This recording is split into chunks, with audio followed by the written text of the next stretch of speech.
Mani Bella en colère contre les Ivoiriens dit « Je viendrai plus chez vous, mais j'attends aussi ceux qui viendront chez moi ». La suite après le générique. Bienvenue sur la chaîne YouTube Steve Info, la chaîne d'actualité africaine.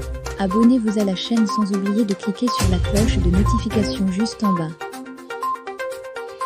La renommée artiste chanteuse et influenceuse camerounaise, Mani Bella est en train de faire encore parler d'elle sur les réseaux sociaux. Très active et influente sur la toile depuis le début de cette Coupe d'Afrique des Nations, quand Total Energy Cameroun 2021, qui se déroule actuellement au Cameroun, Mani Bella vient en effet de faire une nouvelle sortie fracassante sur les réseaux sociaux, dans laquelle elle nargue et profite, pour répondre aux menaces et aux mises en garde des internautes ivoiriens à propos de la prochaine édition de la CAN dont la Côte d'Ivoire sera le pays hôte.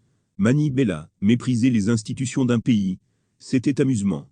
Insulter les dirigeants d'un pays, point d'exclamation, c'était amusement. Accuser faussement un pays, c'était amusement. Aller jusqu'à se moquer des incidents mortels d'un pays, c'était amusement. Quand ce pays décide donc de s'amuser aussi en retour avec vous, ça devient les pleurs. Ou oh, on vous attend en 2023. Mani, ta carrière est finie, tu es laide, merc, que des réactions de femelles.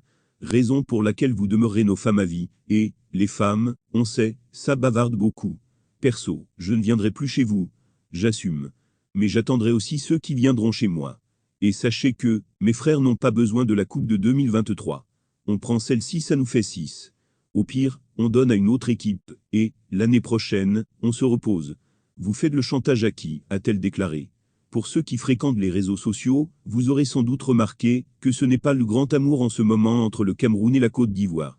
En effet, les deux peuples se livrent une véritable guéguerre médiatique depuis quelques jours maintenant sur la toile. Ce conflit ivoiro-camerounais s'est par ailleurs exacerbé et intensifié après la rencontre qui a opposé la Côte d'Ivoire et le JT hier soir au stade Omnisport de Douala, acquis à la Côte des Égyptiens, pour le compte des huitièmes de finale de cette compétition.